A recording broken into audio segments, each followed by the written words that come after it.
His small hands clutch a doll, a fragile symbol of innocence.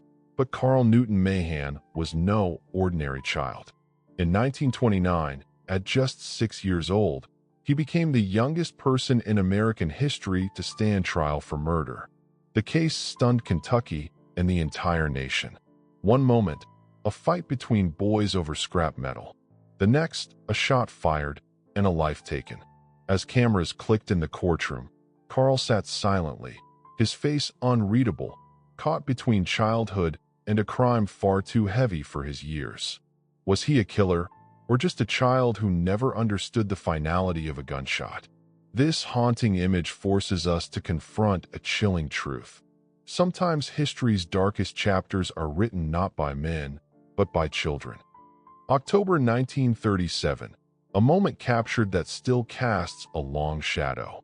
Here stand Wallace Simpson and the recently abdicated King Edward VIII, now Duke of Windsor, meeting Adolf Hitler in Germany. Just months earlier, Edward had walked away from the British throne for love, a scandal that shook the monarchy. Yet this photograph sparked an even greater unease.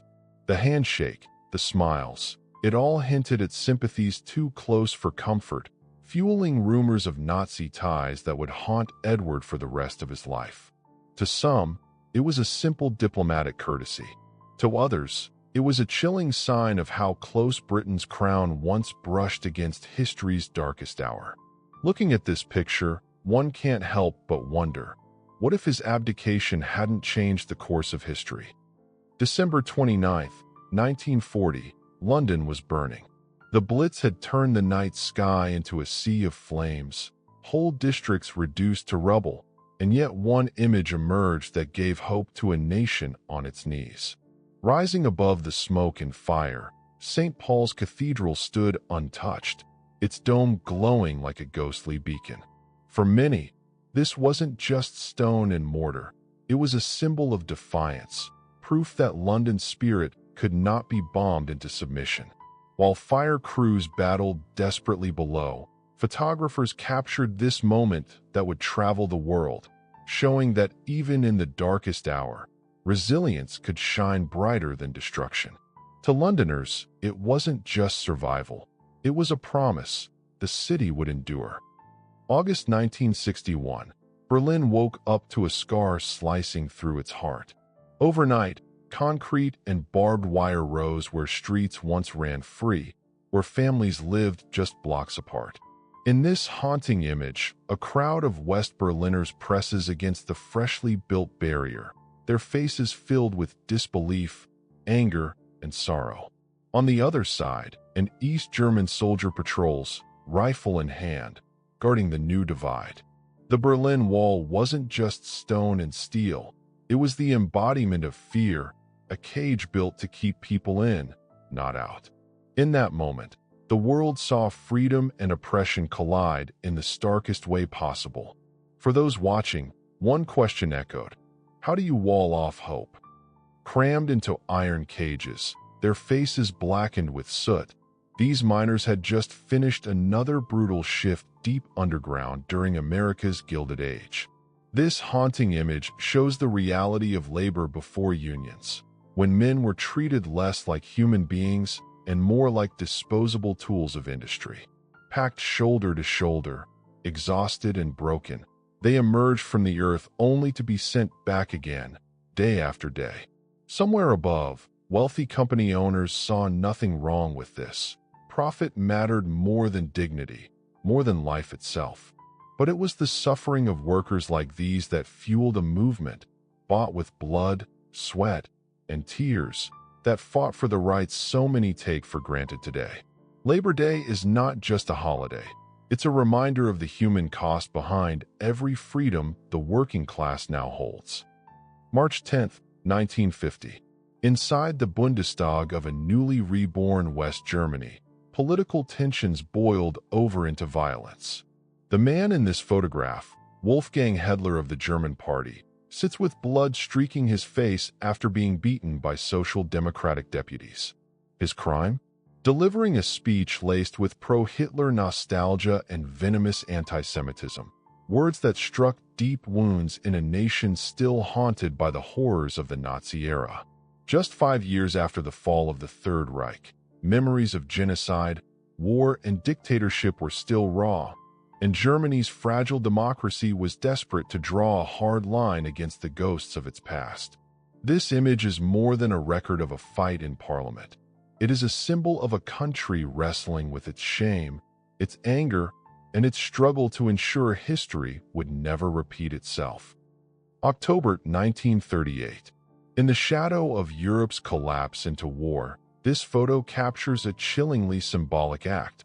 A member of the Hitler Youth climbs up to rename Tomáš Masaryk Street, honoring the founder of Czechoslovakia, into Adolf Hitler Street. Around him, children and adults watch as history is literally rewritten in front of their eyes. Just weeks earlier, the Sudetenland had been annexed by Nazi Germany under the infamous Munich Agreement, a move that dismantled Czechoslovakia's sovereignty without a single shot fired. The boy's uniform and eager smile masked the deeper truth: the forced erasure of national identity, the triumph of occupation, and the indoctrination of a generation. This seemingly ordinary street sign embodies the devastating message of conquest, that even names, culture, and memory could be stolen overnight. 1965. In a Texas high school yearbook, a young Farrah Fawcett beams with the effortless charm that would one day make her a global icon.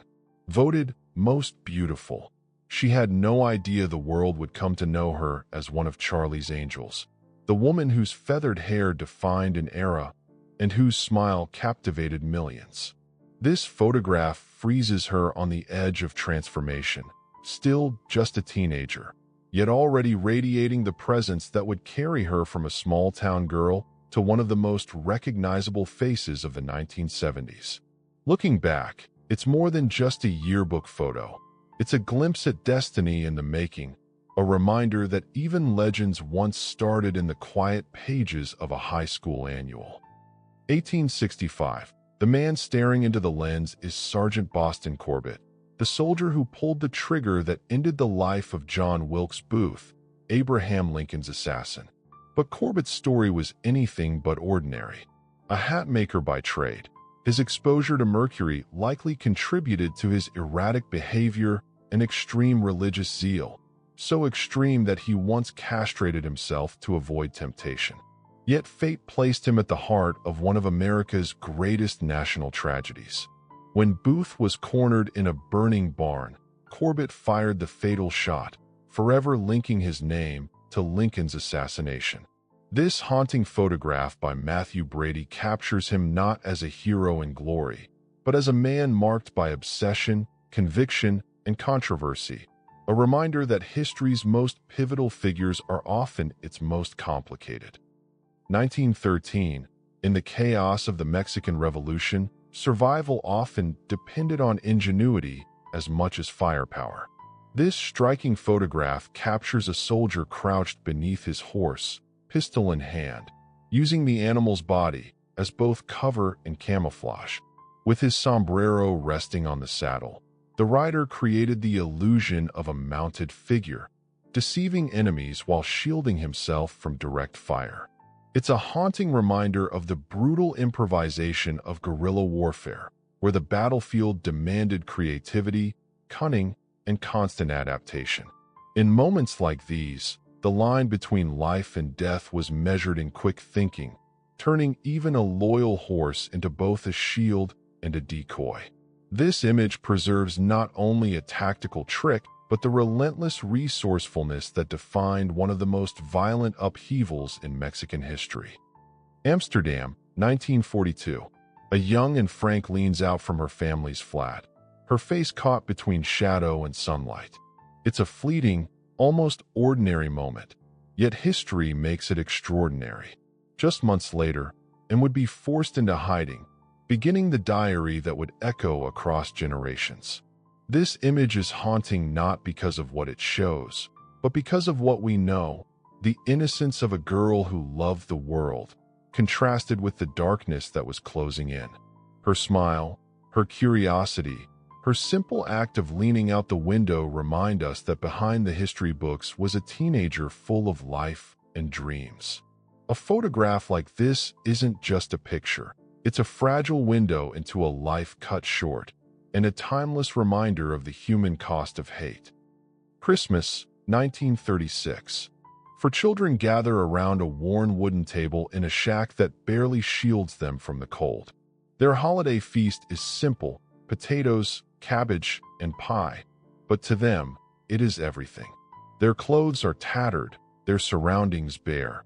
Yet there is a quiet dignity in the way they huddle together, finding warmth not in luxury, but in presence.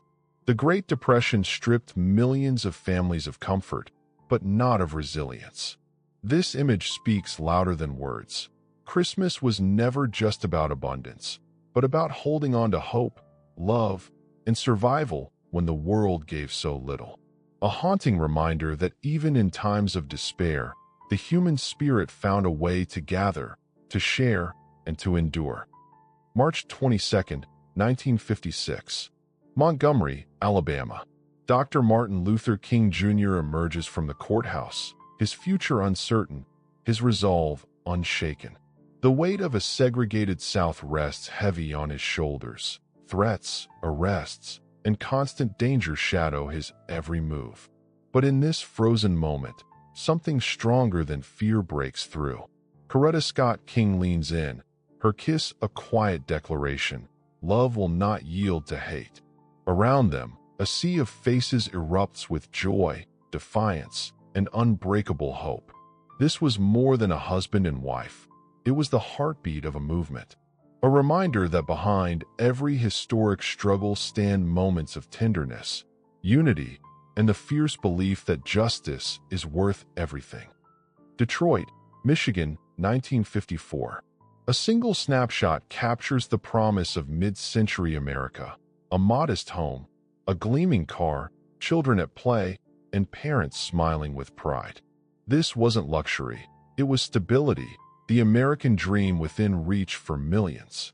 Built on the steady paycheck of a Ford factory worker, families like this could buy a house, own a car, and imagine a brighter future for their children.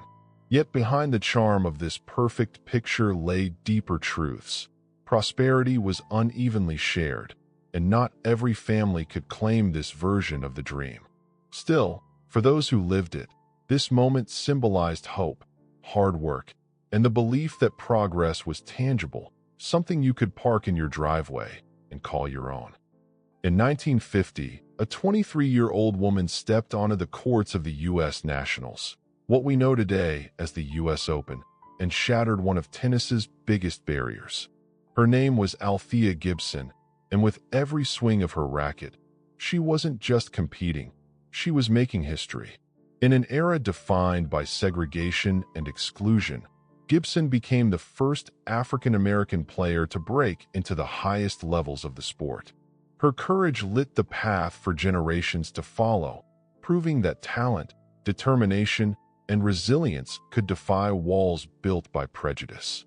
Holding her trophies with a radiant smile, Gibson embodied more than victory. She represented change, hope, and the unstoppable force of progress.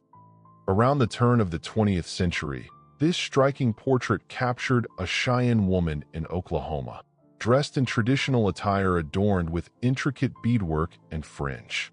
Her calm yet powerful gaze reflects dignity, resilience, and identity at a time when Native communities were under immense pressure from U.S. government assimilation policies. Between 1890 and 1904, Native peoples faced forced relocations, the suppression of their languages, and the systematic dismantling of cultural traditions. Yet images like this stand as quiet defiance, preserving heritage through dress, expression, and presence. More than just a photograph, it's a testimony of survival and pride, reminding us of the strength carried forward by indigenous women who held on to their culture when the world tried to erase it. In 1924 Washington, D.C., a boy cleverly inflates his football by siphoning air from a car's spare tire. an image that perfectly captures both the resourcefulness and innocence of childhood in the early 20th century.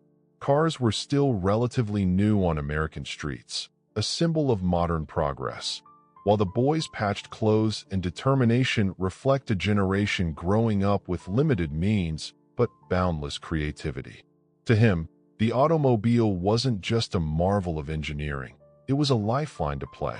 This candid snapshot freezes a moment where ingenuity meets joy, reminding us that even in an era of rapid industrial change, the simple desire to play a game of football remained timeless. In 1965, Tokyo's bustling streets, alive with trams, neon signs, and curious onlookers, suddenly paused to witness an extraordinary sight. Jim Parkinson cruising in his 1935 Wrightcraft, one of the smallest cars ever built in Britain. Against a backdrop of towering billboards and rapid modernization, the tiny vehicle seemed almost surreal, a relic of quirky British engineering weaving through the heart of post-war Japan. Crowds gathered, half amused and half amazed, as this miniature car made its way among buses and streetcars. More than a novelty, the Wrightcraft's journey was a statement of endurance and human daring, proof that even the smallest machine could conquer the vastness of the world, one city at a time. Washington, D.C., 1920, a moment frozen in the dawn of America's love affair with the automobile. At this modest gas station, a man in a suit and fedora refuels his car from a visible gas pump, where the gasoline could literally be seen sloshing inside the glass cylinder before flowing into the tank. Nearby, an attendant in work overalls steadies the pump, embodying an era when fueling up was as much about trust and human connection as it was about technology. Behind them, signs promise filtered gasoline free of dirt or water, a reassurance to drivers in a time when the automobile was still a daring innovation. This simple scene reflects a nation on the move, powered by ambition, gasoline, and the promise of a modern age just beginning to accelerate.